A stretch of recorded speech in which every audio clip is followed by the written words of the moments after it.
All right, let's go ahead and get started. Welcome in again. So on your screen, you can see our agenda. I don't have a ton of information on it. It's pretty straightforward this today. We're going to go over the idea of rhetoric. And then we're going to start working on Essay 3, specifically opinion editorials and annotating sources. And then, of course, we'll discuss homework, but homework will be familiar to you because it's just an outline, but we'll talk about that when we get there. Before I do get started, does anybody have any questions from last week, from the Essay 2 final, or that you turned in and was graded or anything like that?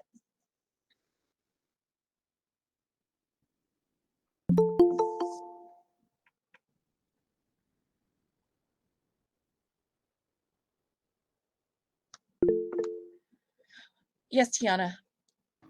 I was just wanting to talk to you after about my essay. Okay. Yeah, we can plan to do that. Okay, thank you. Okay, Anyone else?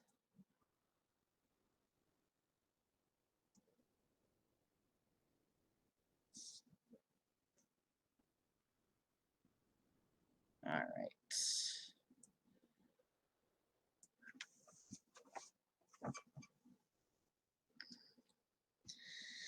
Okay, so to get us started, essay number 3 essentially is a persuasive essay. And when we talk about persuasion, we typically talk about rhetoric because it's important to know how to get our point across and be the most persuasive we can be. And the definition, put simply, of rhetoric is the art of effective or persuasive speaking or writing, especially the use of figures of speech and other compositional techniques. Now, we're not going to get so far into rhetoric in the rhetorical situation, but I want you guys to have a basis on it so that as you go on to English 102, you will understand it more, because the focus of English 102 is this rhetorical situation and developing your ability basically to be persuasive and to understand that anytime that you write, you create what we call a rhetorical situation. So we're going to watch this quick video on the background and the very basics of rhetoric. Then there will be a second video on the next slide that we're going to watch about the rhetorical situation. So, of course, if you have questions after the video or anything like that, we can talk about it then.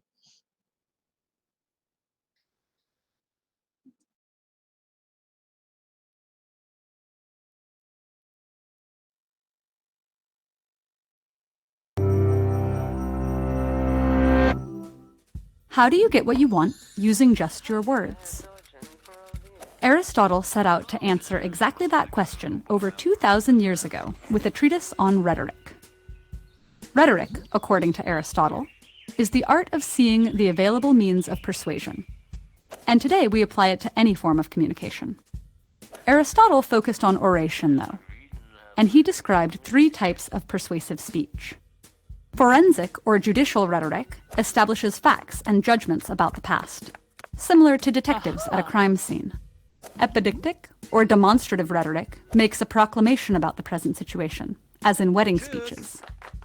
But the way to accomplish change is through deliberative rhetoric, or symboleticon. Rather than the past or the present, deliberative rhetoric focuses on the future. It's the rhetoric of politicians debating a new law by imagining what effect it might have. Like when Ronald Reagan warned that the introduction of Medicare would lead to a socialist future spent telling our children and our children's children what once was like in America when men were free. But it's also the rhetoric of activists urging change, such as Martin Luther King Jr.'s dream will one day live in a nation where they will not be judged by the color of their skin, but by the content of their character. In both cases, the speakers present their audience with a possible future and try to enlist their help in avoiding or achieving it. But what makes for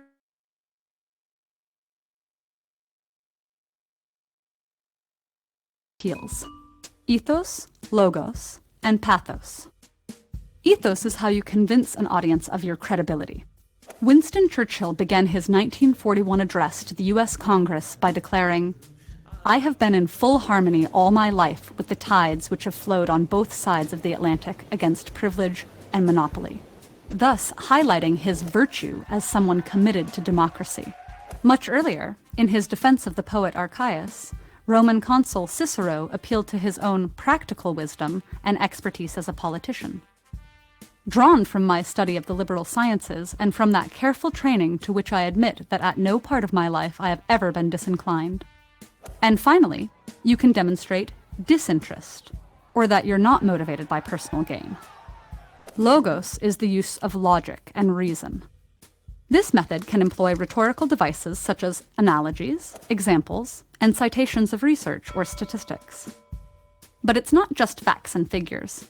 It's also the structure and content of the speech itself. The point is to use factual knowledge to convince the audience, as in Sojourner Truth's argument for women's rights. "I have as much muscle as any man, and can do as much work as any man. I have plowed and reaped and husked and chopped and mowed, and can any man do more than that?" Speakers can also manipulate people with false information that the audience thinks is true, such as the debunked but still widely believed claim that vaccines cause autism. And finally, pathos appeals to emotion, and in our age of mass media, it's often the most effective. Pathos is neither inherently good nor bad, but it may be irrational and unpredictable. It can just as easily rally people for peace as incite them to war. Most advertising, from beauty products that promise to relieve our physical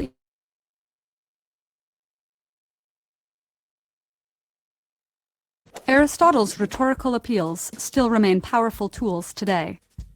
But deciding which of them to use is a matter of knowing your audience and purpose, as well as the right place and time. And perhaps just as important is being able to notice when these same methods of persuasion are being used on you.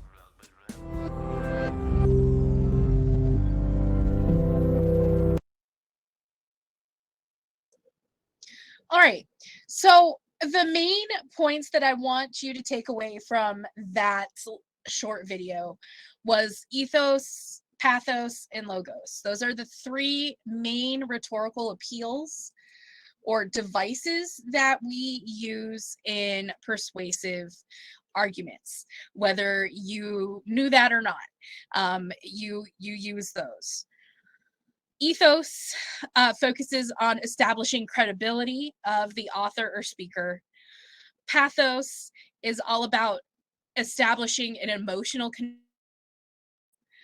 And the third one is logos, which is all about facts and research and things like that. And what they said toward the end is super important. Depending on the argument or the audience or the paper that you're writing, you would change it to focus on a specific one type of appeal, depending on who you're writing for. So, for instance, consider you have two audiences. All right, you have worried moms about getting a vaccine. All right, and then you have scientists who want to know that the vaccine is safe as well. All right, so if you wrote an essay trying to convince the scientists that it's safe, you would most likely use facts and figures from previous research studies, from the trials that were done on the vaccine, and so on. You rely more on logos. All right. But if you're writing this essay or speech for a group of parents or a group of moms who are trying to figure out if they're going to have their child vaccinated or not, you might talk to them about how even though vaccines might not prevent um, the disease, it would lessen it.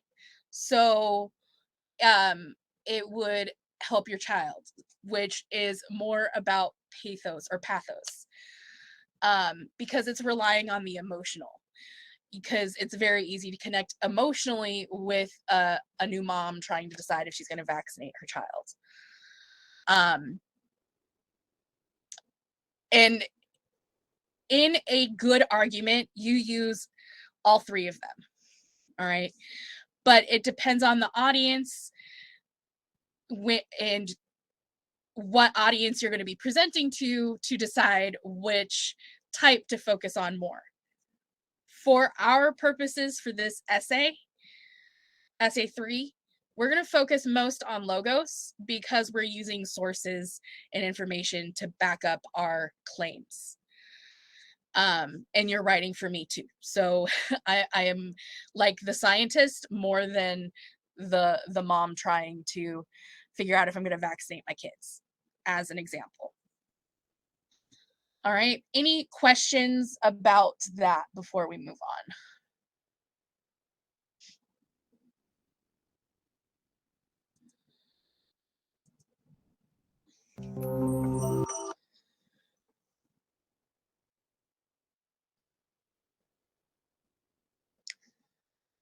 All right. I don't see any questions. All right. So when we do that writing, when you write your essay for whatever your topic is going to be, you create a rhetorical situation. And in that rhetorical situation, you have to consider the audience. You have to consider, like we talked about, you have to consider the purpose and a few other things, which is what this video will talk about. So let me go ahead and play that.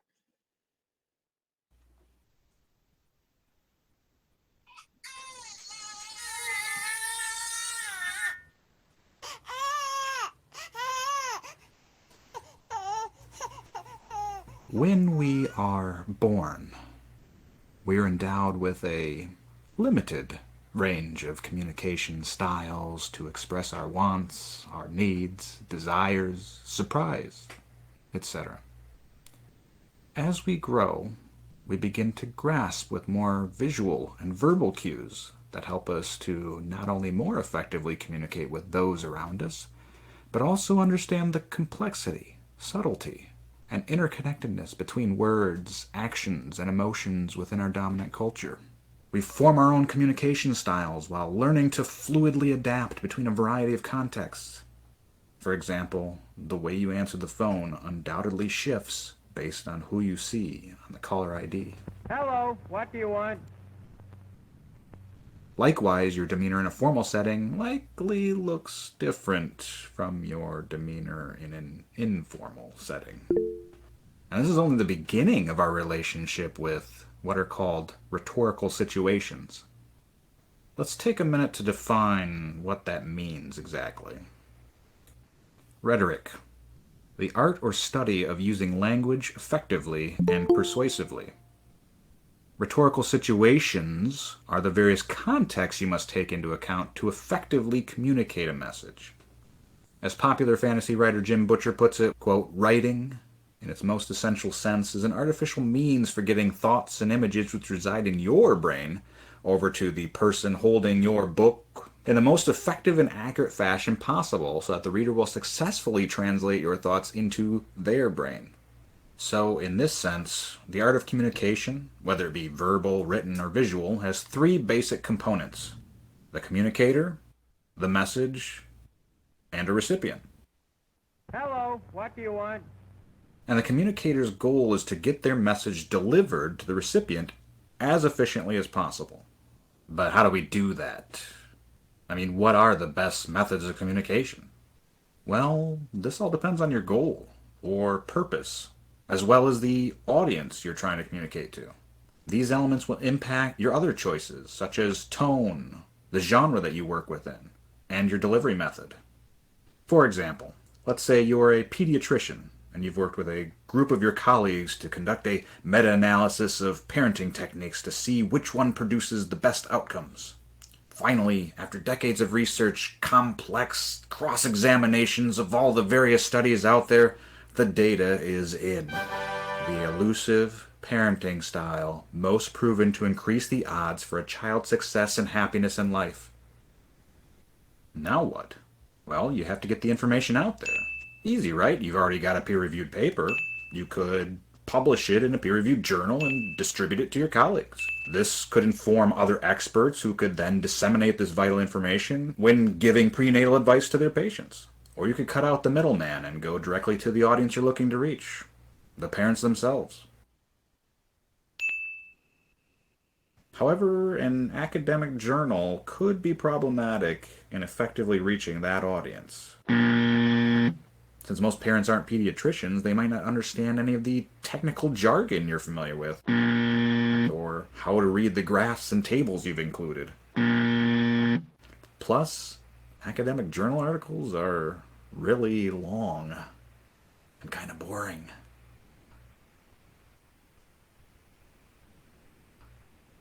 For expecting parents, it might be better to simplify the language and use real-world analogies to break down any complexities. Less clinical. Instead of an academic journal, perhaps you distribute an easy-to-read article into a popular magazine, more directed at parents. See how shifting just this one element, the audience, from colleagues to parents, requires a complete reassessment of the rhetorical situation. All of these elements are weaved together. Changing one thing necessarily means reconsideration of all the others. So here's the point. If you really want to communicate a message effectively, you need to analyze every context, the purpose, the audience, the tone, the genre, and the medium. Otherwise, you risk your message getting lost. Lost amongst the cacophony of those who were more conscious of the rhetorical situation. And that's not going to make anybody happy.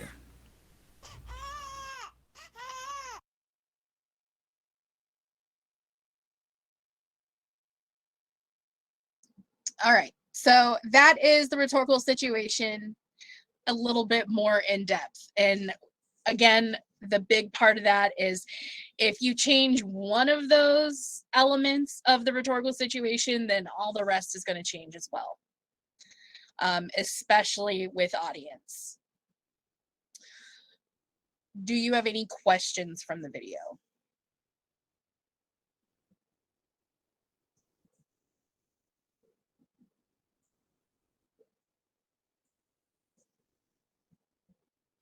You did say that you were more of the formal type, right? Like you would like more of the logos.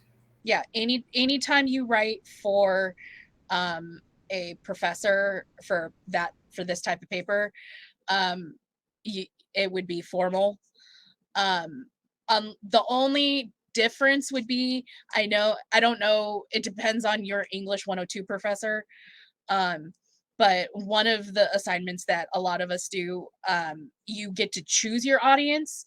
So if you choose, for instance, in the example of the parents or doctors that they used, you could choose to write for parents, then it would be expected that you change your writing to match that.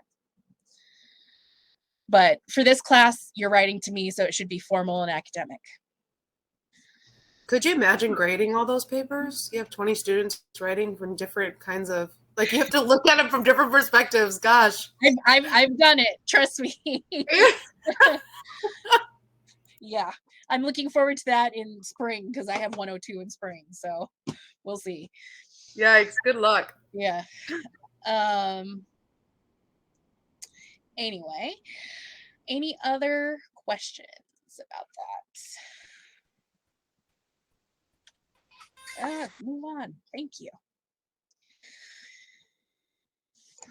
So this is what the next essay is going to be on, because I got in late because I was trying to get my computer connected. It was taking me a while. Yep, Sarah, it's not going to be about rhetorical situation, but it's what you will be creating essentially as you write.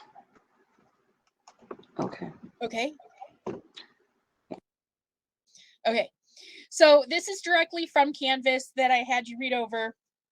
I did have some people who said that the page wasn't showing up for them, and like they sent me pictures and stuff like that.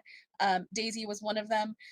I don't know what was going on with it. I have tried to fix everything. I even got into the HTML code and tried to fix it that way, but it still wasn't showing up. So we're just going to go over it here. And if you continue to have issues, Daisy or anyone else, just let me know and I'll get you the information that you need. But anyway, essay number 3 is based on an opinion editorial, or more colloquially, we call it an op-ed. So what you are going to do is you're basically going to find an opinion editorial from some magazine, newspaper, journal, what have you. And you will read it, and you have to understand what that point of view is of that author, and then you're arguing against that opinion. Okay, so if you read an opinion article about dogs being the best pets to have, I would expect you to be writing an essay that says this opinion and the writer is wrong. Dogs are not the best, cats are the best, and this is why. And then the additional sources that you have would help you prove why cats are better pets.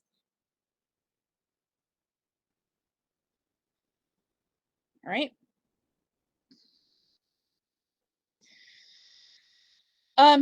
Your essay will be between 4 and 6 pages. I'm going to be strict on that. It has to be at least 4 full typewritten pages. That is not including any references page or title page. This is actual like paragraph written essay. And of course it is in APA format. So keep that in mind. So the format we used for essay 2 is the format we're using for this one. And then there are the steps to completing this, which we're going to be doing together as class. But you'll choose a topic and identify the editorial to which you will respond opposingly. So if you haven't figured out your topic yet, you will have to spend some time on that today. Then we are talking about, or we're doing research and finding opposing editorials and information. And then we will figure out who we're going to write for. Well, we know who we're going to write for. It is me. And then you will create an outline and then go through the regular writing process. Yes, Asia. So since this essay isn't like paragraph based and it's actually based on the pages, will the outline rubric look different, and will we get one, or will we use an old one? I expect at the minimum 5 paragraphs to show up on your 5 outline paragraphs to show up on that outline. Okay. Any standard essay, you start at 5 paragraphs, but if you need more paragraphs, that's fine too. But at the very least, you have to have 5. All right. Because you could stretch 5 paragraphs out to 4 pages easy, depending on how long the paragraph is. But okay, so it's not going to be more paragraphs; it's just going to be longer. It could be. It just depends on your topic. Oh, okay. Yep. Yes, Kelly.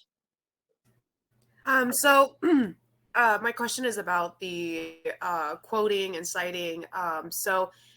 In this particular paper, you just said that we were going to follow the same format we did in our previous paper, which is APA format, but what is acceptable regarding our sources? So can we do quotes? Can we do word for word as long as we cite them? Do we need to put it in our own perspective like we were talking about before class started? What are you expecting?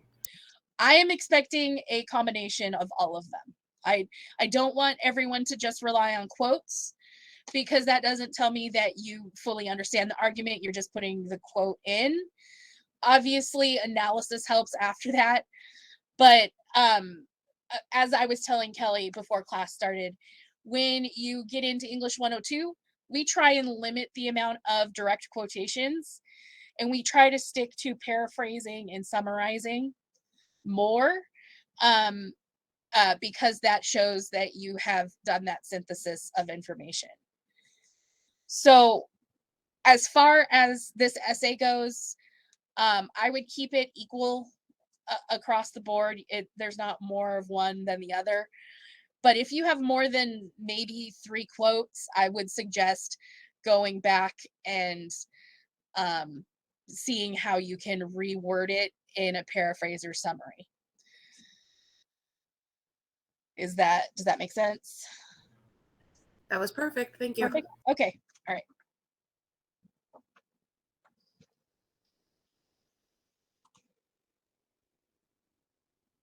All right. Any other questions? We, of course, will talk about this more as we go through the day.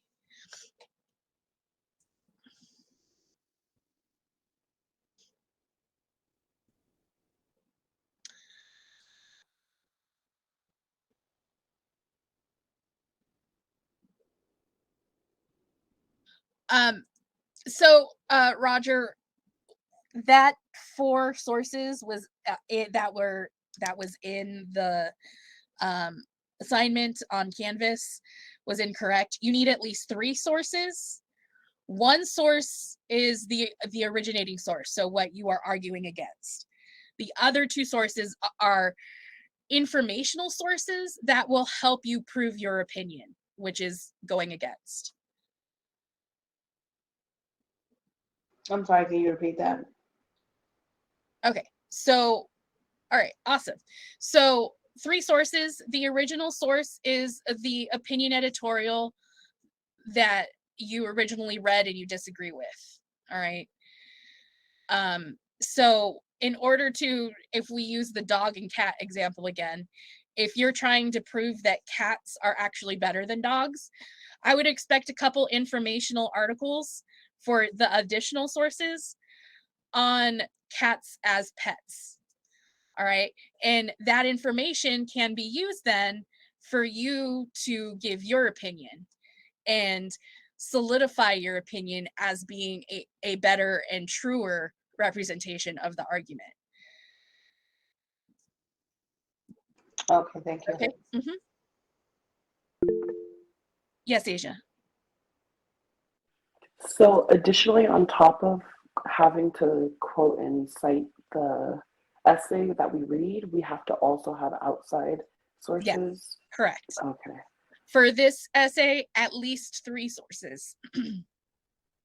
And that is what the predominant part of this class today is going to be covering. We're going to work on them together, so that we're all on the same foot.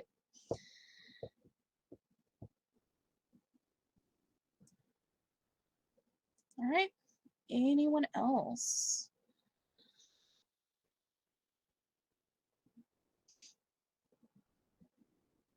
All right. And we will move on. Okay. So op-ed and sources. We're going to go through like an actual real world example on the following slides, but essentially what you're going to be doing for this assignment is collecting your sources, copying them to a Word document or a Google Doc,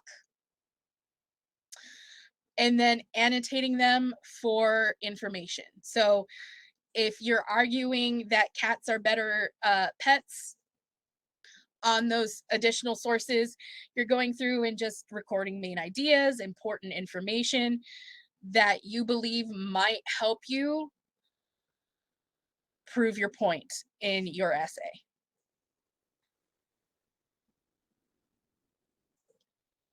And as it says here, I recommend using 1 document per source. So because we're taking the article and copying and pasting, we'll take the article, we'll copy the article, We'll open up a Word document, we'll paste it to that document, and we'll save it. That's its own document. For the second source, you will do the same thing, but on a new Word document. This is just to keep them all separated and easier to understand and reference, especially when I go to look through it and grade it for you. So for this assignment, you're turning in 3 documents. Three documents.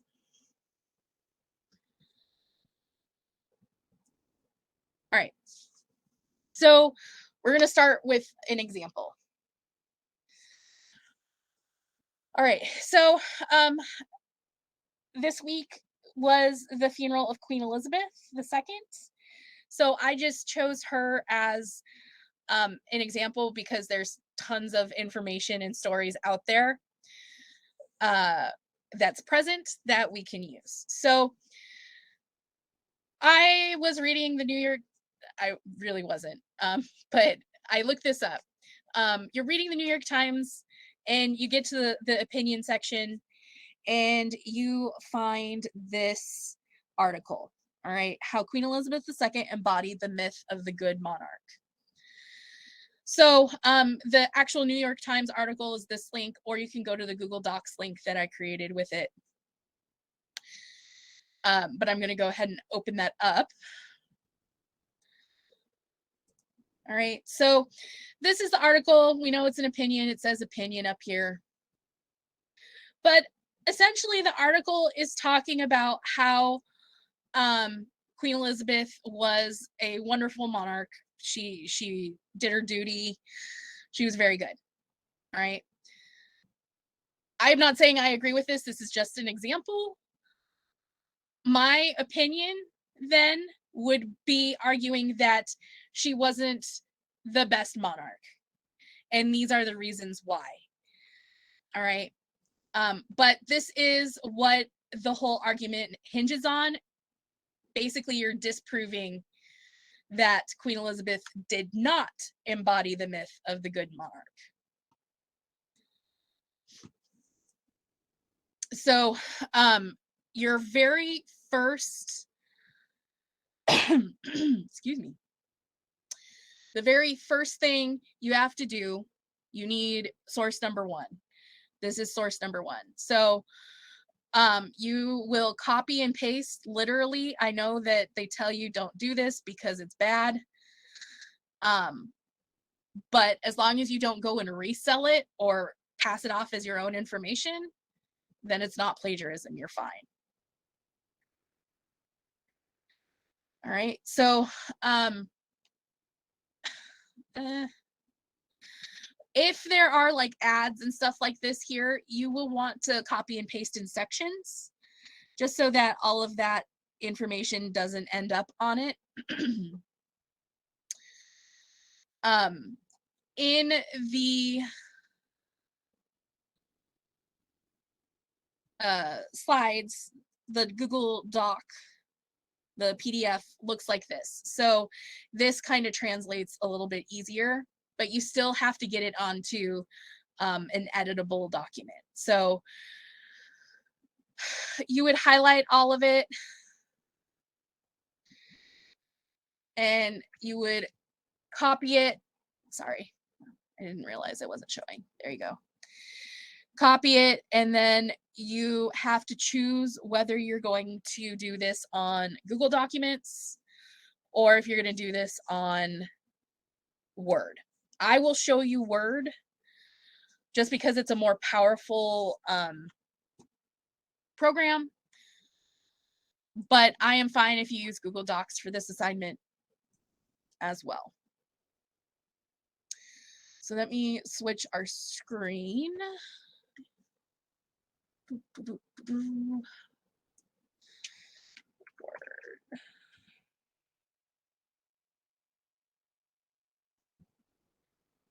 All right. And I want window. Okay. So on your screen, you should see my Word program. Yes. All right. So I have already copied and pasted the article, or copied the article. I'm going to go ahead and paste it. All right. So this is the whole article here. You can fix it, make it look better if you want, or you can just leave it the way it is, as long as we can still read it. Okay. But once you've done this, then you can start the annotation process. And we do that by going to review up here at the top. All right. So in review, obviously you have your editor and spell check and everything like that. But what we're going to be focused on is this section, the comments. This is how we will annotate. So imagine you're reading through this and you're like, okay, well, I really like this part. I'm just going to choose this. All right. I think this is important and I might use it for my paper. I'm going to highlight it and I'm going to hit new comment, and the comment button or section opens up. This is my comment, explanation, summary, etc. All right. So this goes to the side, and then of course you post the comment, and that is one annotation. All right. Any questions on how to annotate in Word?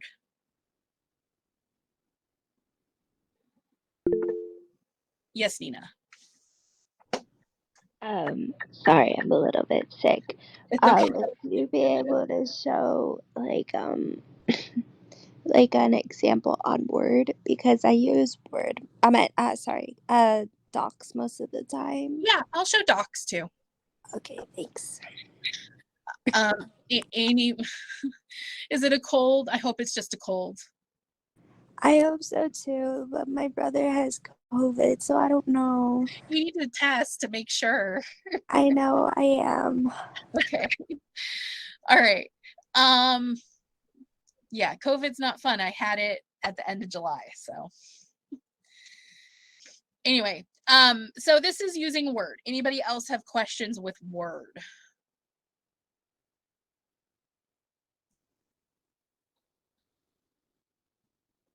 I'm sorry. So we are just creating the Word document, putting our comments in, and then submitting the commented Word document in full as the assignment, right? Correct. Yep. All right. Let me minimize that, and then I am going to change the screen again.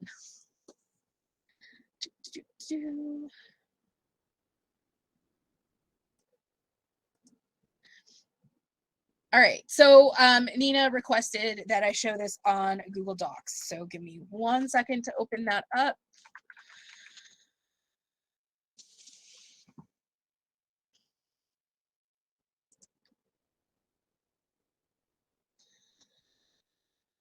Okay, so we have a blank Google document. It's essentially the same process. You copy and then you paste. Now you can see that this is a little bit more difficult to read than the way it showed up on Word. In order to make it look more, that didn't work either. Never mind. This might take you a little bit longer. It would be easier for you to probably fix it. But again, that's up to you. We can still read it. The words still make sense. They're still in order. It's just an imperfect thing, but it's what we have right now. So you have the article, and if you want to insert a comment, say you want to use this, you highlight what you want, and the little button will pop up on the right-hand side, and you'll choose add comment.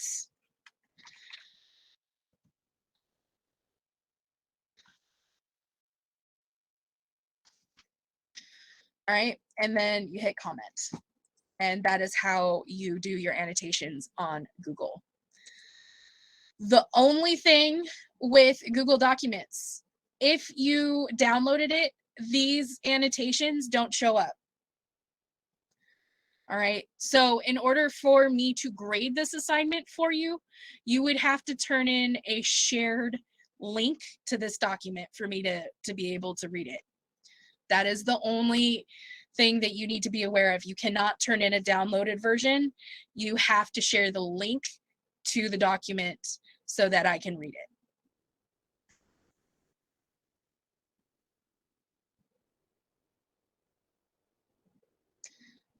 Did you get that, Nina?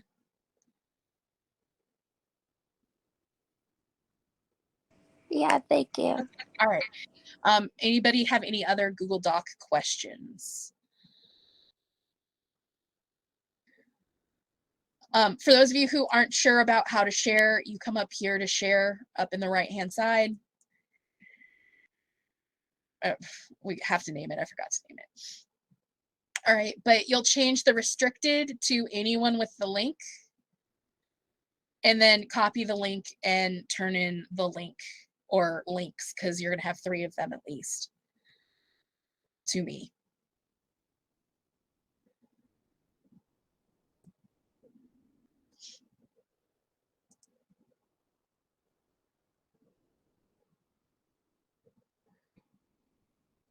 No, you choose your own topic. Your topic will be something that you are interested in, because you have to write the essay, so it's your choice. As long as it's an opinion editorial op-ed to get you started. So if you're really passionate about, yep, 3 sources, 3 Word docs, absolutely.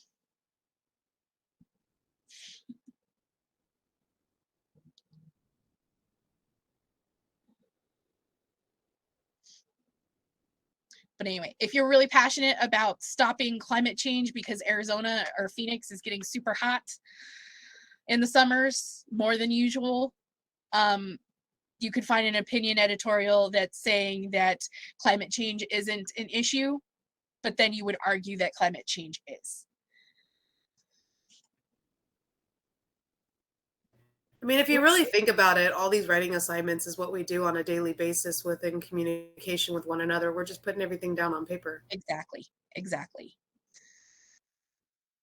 Yep. You're just formalizing it into an academic source, basically.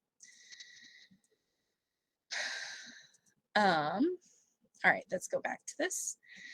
So what I want to do right now is give you guys time to do the annotation for your op-ed, or if you have not figured out what your op-ed is going to be yet, to do some research on that, to get into New York Times or to get to Arizona Republic or something like that, to their opinion sections or opinion articles, and choose one to base your essay on.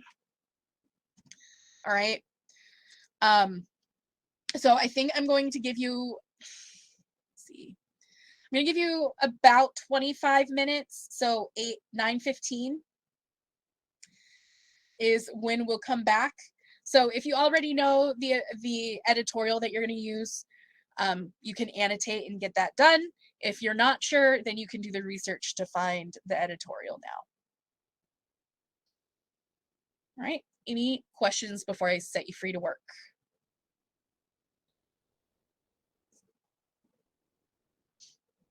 You did say in your notes on the actual assignment page that you are expecting the links where you can click on to be able to go straight to the document itself. Is that still required? Yes, I would like that. Just, I mean, you would need it anyway for the citation. So just copy the links already so that you have it ready for when it's time for the citations and whatnot.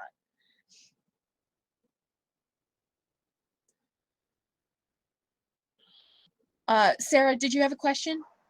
Yes, so you're gonna give us about the assignment I'm about to do, is it going to be like a paragraph worth or 2 paragraphs? It's not going to be a paragraph. Right now, you are just looking for an op-ed to base your argument on.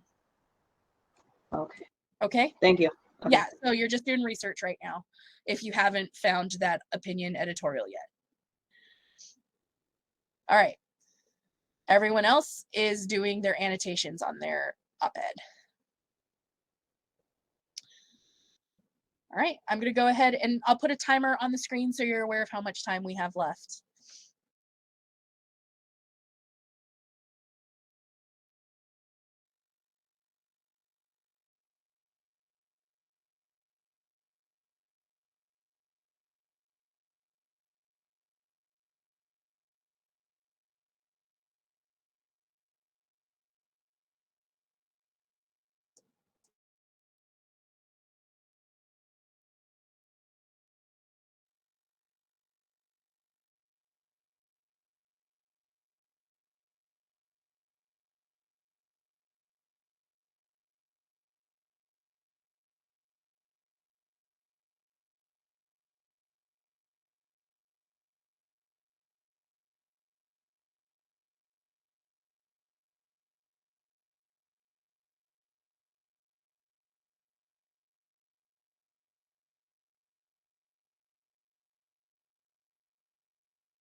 Yes, Tiana.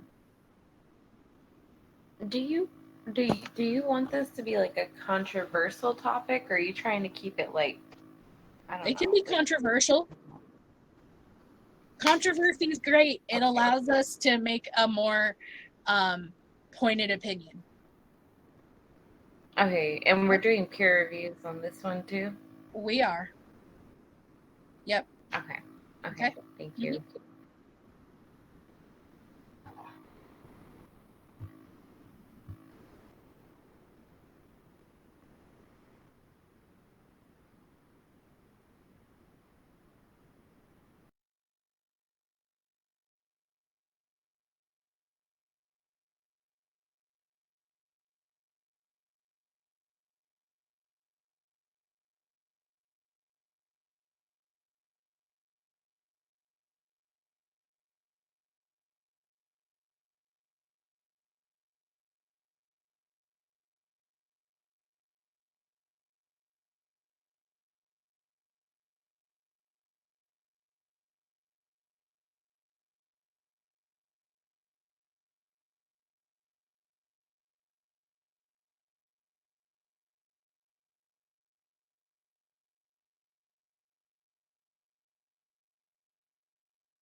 Yes, Nina. So I got like my I guess sources from the Gateway like database. And I had the librarian kind of help me find them, and I'm putting it into like the name of it and everything, and I can't seem to find it, so I don't know what to do. You can't find it online. Yeah, on the database, I don't know if it was necessarily Gateway's database or where I found it. Okay, just put all the information you have, and we'll figure it out. Okay, because I know I submitted it, but obviously I did it wrong.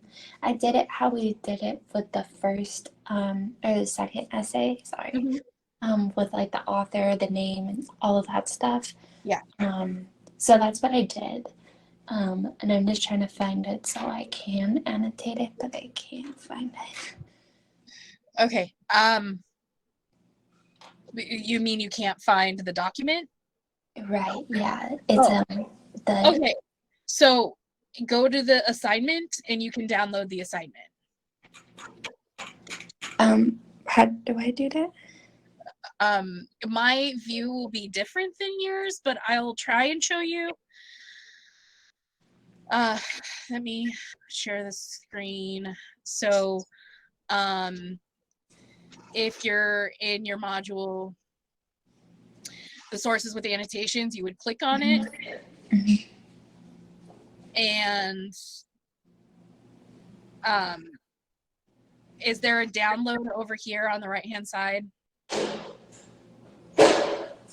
Oh, no, I'm sorry. That's not what I was asking. I was saying that the article that I'm writing about, I found on the library database, and I'm trying to search for it, and I can't find it. That's what I'm saying. Then I just might need more time, is what I'm saying, because okay. I've been trying to find it. Okay, do your best right now to find it. We're going to continue working on this stuff for the rest of the class, but we will, after this timer, stop for a minute and talk more about our other sources. So just keep working on it and trying to locate it, okay? Okay, thank you.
Well, it depends on what the op-ed is arguing about. Is it arguing about all of them or just a specific type of pollution?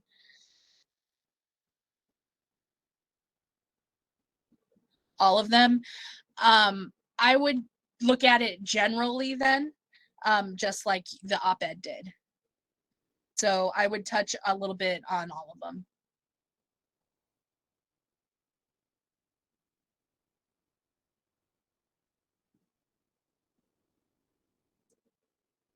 Hmm.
Nina, unfortunately, okay, did you look through the library? Yeah. Maybe I'm doing it wrong because, like, I have all the information on it, like the name, I have the date, the publisher, the document, like, I have the author. I just can't seem to find it, and I don't know what to do. Okay. Go ahead and copy and paste the information in the chat and let me see if I can find it. If you can't find it, then you might have to change what you're focusing on. Oh, okay.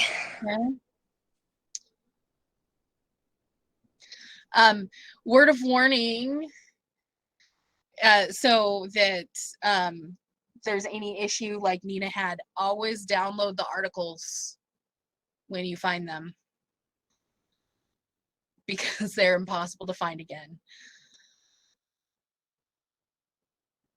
Even if you don't end up using them, still good to download them.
We have about a minute and a half left. So if you're not done annotating or haven't found your op-ed yet, get to a place where you can pause and we can talk about the other sources. And Nina, I have not forgotten about you. I am seeing what I can do on my side.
Okay.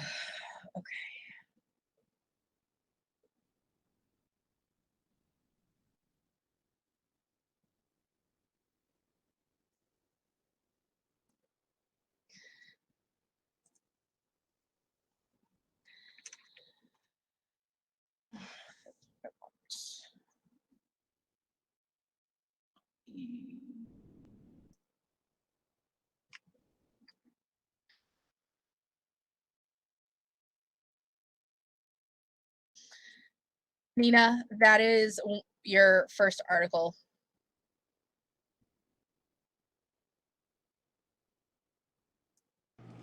How did you find that? I'll show you. Give me 1 second. Thank you. Uh-huh. Okay, so I went into our Gateway library. Let me share this page. And I went to one search and I put the title in there. So I did the original search and it obviously it did not come up right away. So I put in first her name, it didn't show up. And then I did U-loop because that is a unique word that would really get rid of a lot of other sources. So I put U-loop in. Now it's not up here at the top, but it is about 4th down. Oh my gosh, awesome. Thank you so much. That was very helpful. Okay, do you think you can find the other one? Yeah, I'll get started on it right now. Okay, all right, awesome. So after we're done with doing our first source annotation, we just turn it in the area where we're supposed to put our annotations in. I would like you to turn them all in together instead of in separate ones if possible. But if you feel better just putting it in one at a time as you finish it, you can do that. Because if you turn one in and I go to grade it and I just see the one there, then I'm going to think there's just one article there. So try and turn them all in at the same time if you can. Okay.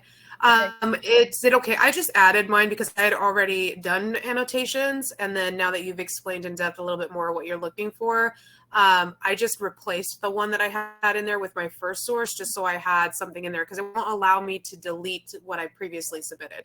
Yeah, that's fine for now. You're good. All right. Then I will turn them all in at the same time. I'm just working on those. Sounds good. All right, so you found your op-ed, the thing that you want to argue against. So the example I gave was what I'm arguing against is that Queen Elizabeth was a good monarch. I am saying no, she wasn't the best monarch. So I have to find supporting sources for that. You can use journals, you can use other articles that you find on the web. You could use a biography on Queen Elizabeth. The possibilities are endless. The point is that you are using facts or logic, logos, to prove your opinion. All right. And you can do research at our library online. One of the easiest ways is if you click on this link, if you get to the I realized I wasn't showing the screen. This link will take you to Gale in Context Opposing Viewpoints. I did some research on it last night and it seemed really good. But you don't have to be stuck with that. You can do a Google search. You can do one of the other journal databases. It's up to you. The only thing you have to do is have 2 additional sources that will help you prove your argument.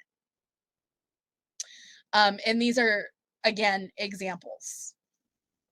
But I want to show you a cool thing first. All right, so at the Gale in Context Opposing Viewpoints, you can go ahead and click on one of these. I did the first one. All right, you see it is in Google Docs. That is because I will use this example over here just because I have it pulled up. Let me click on that really quick. All right, so if you found an article you wanted to use and you just wanted to transfer it over to Google Docs, you can just hit the Google Drive button that is right here, this triangle. All right, and then it'll ask you to connect and sign in and everything like that, but it will say your documents have been sent to Google Drive and will appear shortly. So let me go up to my Google Drive and I'll share that screen with you as well.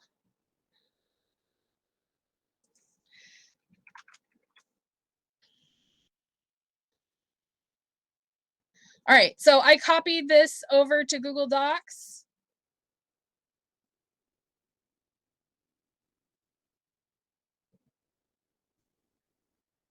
And here is all that information that you might need. I guess not every source copies over, but I guess it's based on the actual source. So like my source that I chose actually had the full text in it. So I guess it's hit or miss on that feature, but it is a feature that could make your life a little bit easier if you want to check it out for each of your sources. All right.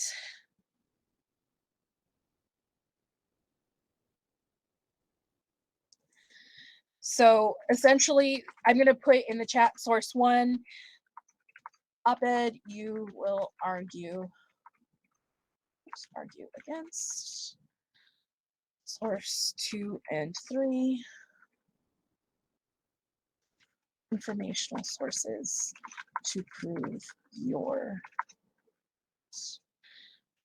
Right, so that is what the 3 sources should look like, or not look like, but what they should be.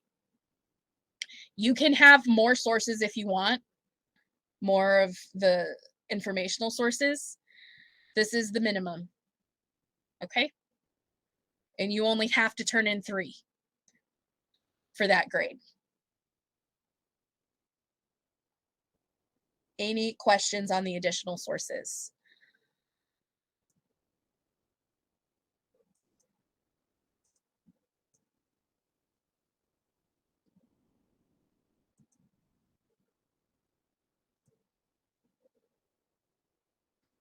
All right, since there are no questions, I'm going to give you guys most of the rest of the class to work.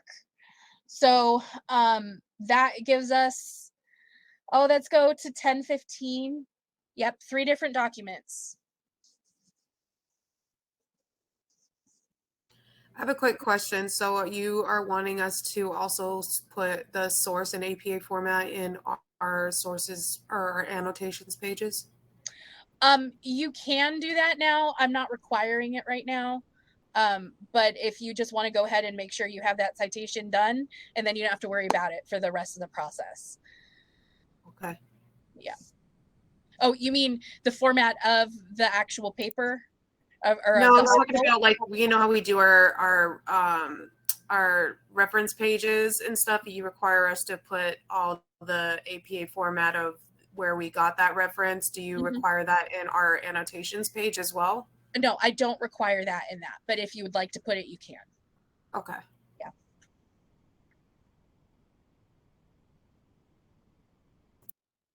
All right. So we're going to work for about 45 minutes and then we'll stop and I will discuss homework and take any other questions. Obviously, I'm here to help you if you have questions while we're in this work time. So just let me know.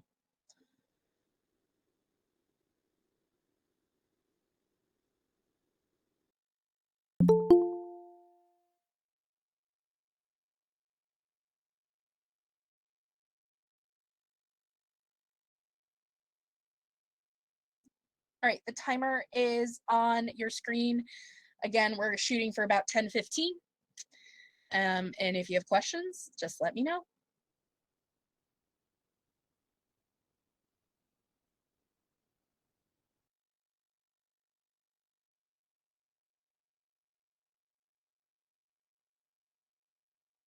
And you did say we're doing this in APA form, right? And that will Correct. and that will, oh, sorry. It's okay. Yeah, correct, Sarah. APA format. And then did you say it consists of paragraphs? Instead of like statements, like a couple of sentences, or? Okay, so for the assignments we're working on right now, we're just annotating. So you're reading through it and marking information that might be useful to you. Essentially, you're taking notes on what you might use, and you're doing that by leaving a comment on those things and telling me what they're about, basically. Okay. Okay. All right, Thank you. really quick, just to make sure that we're on the same page.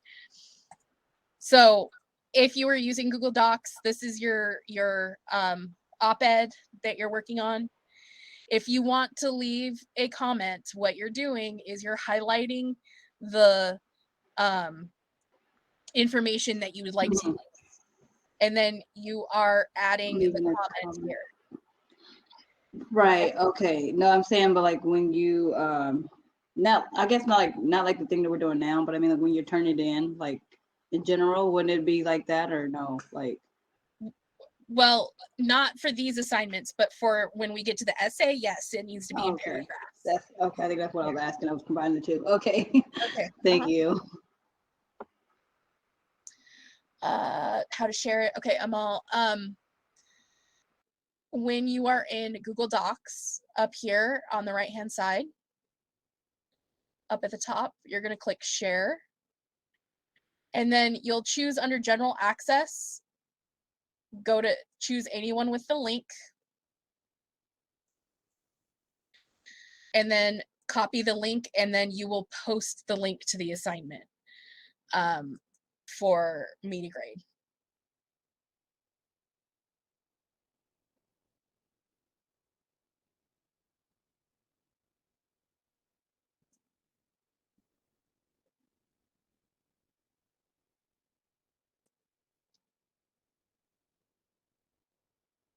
Share your source to your Google Doc. Okay, hold on one second.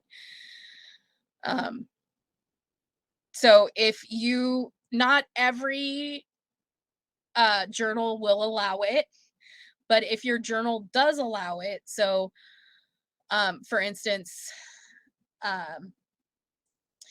if we're trying to use this, all right, you're going to click on that square or triangle.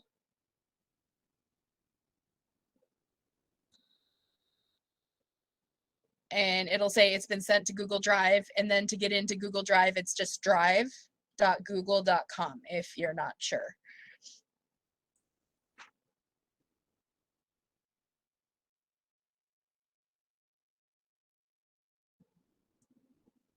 Yeah. So really quick, I'll just show you here. See if it included the article. Yep, this one actually included the article, so you would be good to go to make your comments.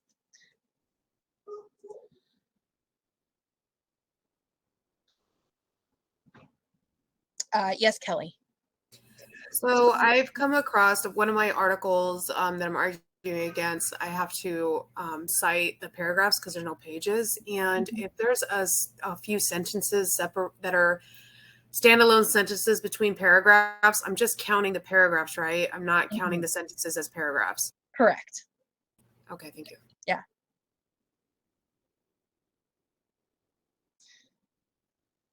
So Daisy, the op-ed is the issue that you're arguing against.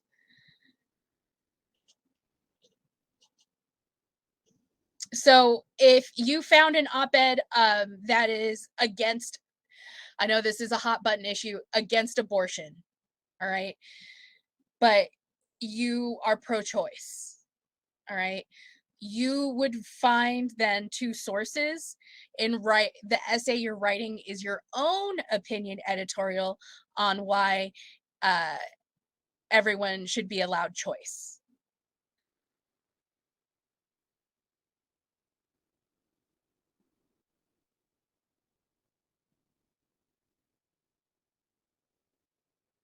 Does that clarify it for you?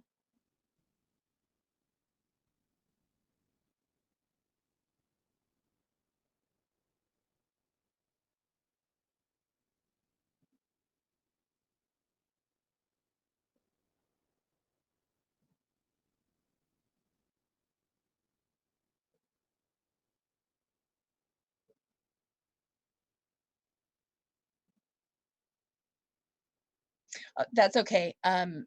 Yeah, I can't hear you right now. I don't know.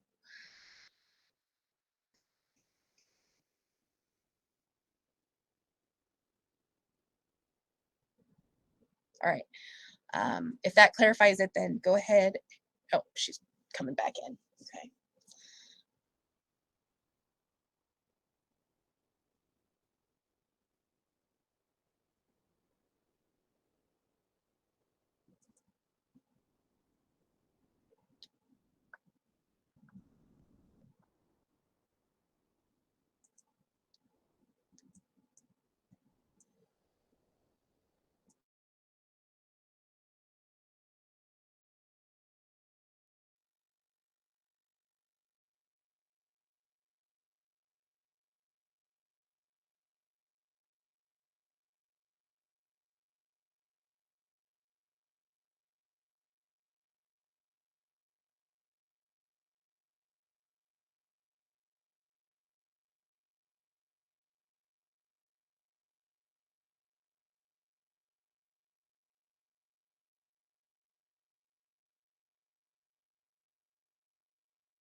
I have one more question, Professor Butler.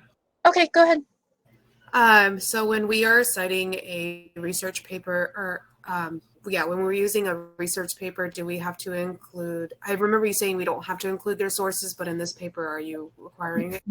No, just the information from the source you get it from. Okay, thank you. Yep.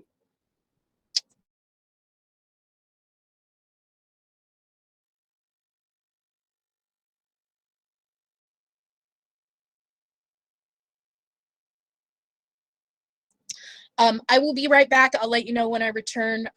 It'll just be a few minutes.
All right, I am back if you have questions that have come up.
Yes, Daisy.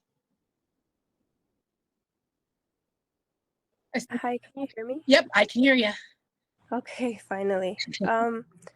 So my question is, my issue is on pollution, and I lost the other one, but I found another op-ed to read off of, Okay. but it's mostly me agreeing to it. So should Okay. I just find another issue, or because I've been trying to look for other articles that are against it, but most of them are all for it. I would try and locate something else that is easier for you, and more cut and dry, because like I said, it's easier, and I don't want you guys to stress out about trying to find something that's difficult. Okay, thank you. Mm-hmm.